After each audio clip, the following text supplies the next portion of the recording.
তোমাকে মুই কি করবে শরৎ আসে যেইয়া করে তোমার বিয়াজ্জত করে দিল মুই তো ঋতুর থাকি এখন বঞ্চিত হয়ে যাওছো এটা কেন করে মুই মানে নিব কত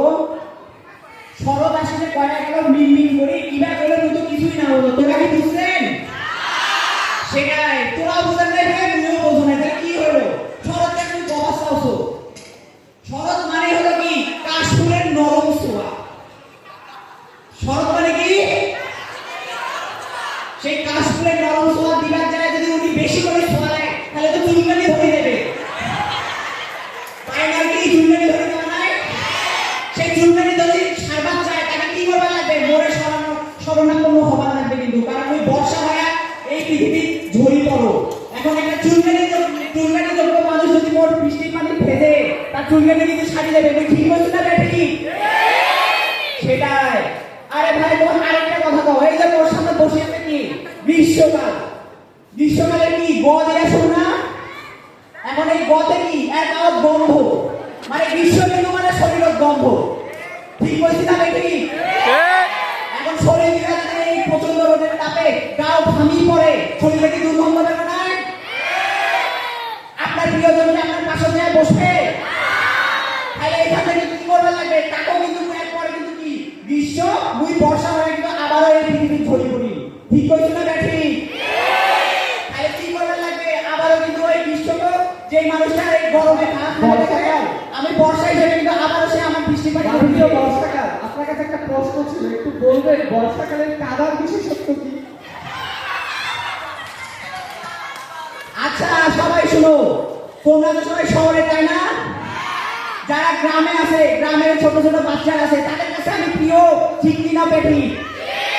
কারণ গ্রামের বাচ্চারা কাদামাটি নিয়ে খেলে না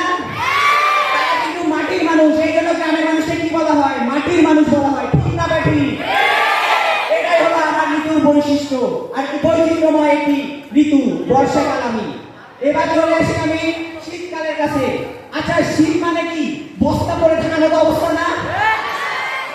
সবসময় যদি বস্তা মানে গায়ে কাপড় চুপড় দিয়ে একদম টুনটুনা হয়ে থাকার মতো অবস্থা না তাহলে কি এই অবস্থায় কি তোমার পড়াশোনায় মন বসবে তাহলে কি করতে যাবে খালি ঘুম আর লেপের তলে থাকতে মন যাবে না তাহলে তোমার কি হলো এখানে পড়াশোনায় এখানে ক্ষতিগ্রস্ত হচ্ছে তুমি আমার রাজ্যে আসো আমার রাজ্যে যখন বৃষ্টি ঝিরঝির করে পড়বে তোমার কি পরের টেবিলে মন বসবে না তোমার কি একটু মন যাবে না যে আমি একটু আমার বাংলা বইয়ের কবিতাটি পড়ি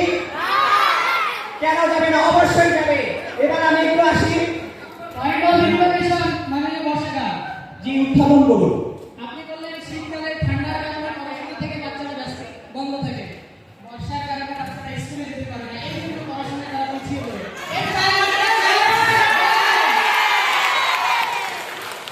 আচ্ছা আমি তোমাদের জানাইতে চাই আচ্ছা বর্ষাকালের জন্য ছাতা আবিষ্কার হয়েছে কিনা তাহলে সেই ছাতা নিয়ে বাচ্চারা স্কুল যাচ্ছে না ঠিক এই কারণে আমি বলছি বুঝতে পেরেছেন মাননীয় গ্রীষ্মকাল এবার আমরা একটু আসি বসন্তকালের কাছে এই মেঘলা দিনে একলা ঘরে থাকে না তো কবে পাবো কবে যাবো ও গো তোমার নিমন্ত্রণ মাননীয় বসন্তকাল আমাকে একটু নিমন্ত্রণ জানাবেন আপনার রাজ্যে তিনি অস্বীকার করেছে যে তার রাজ্যে আমাকে নিমন্ত্রণ জানাবে না তার রাজ্যে আসে কি বা সে কি জন্য আমাকে নিমন্ত্রণ জানাবে সে আসে হলো 2 দিনের জন্য ফুল হয়ে আসে আবার 3 দিনের জায়গায় যা ঝরি পড়ে তাহলে কি হলো তার কোনো বৈশিষ্ট্য আছে কোনো বৈশিষ্ট্য আছে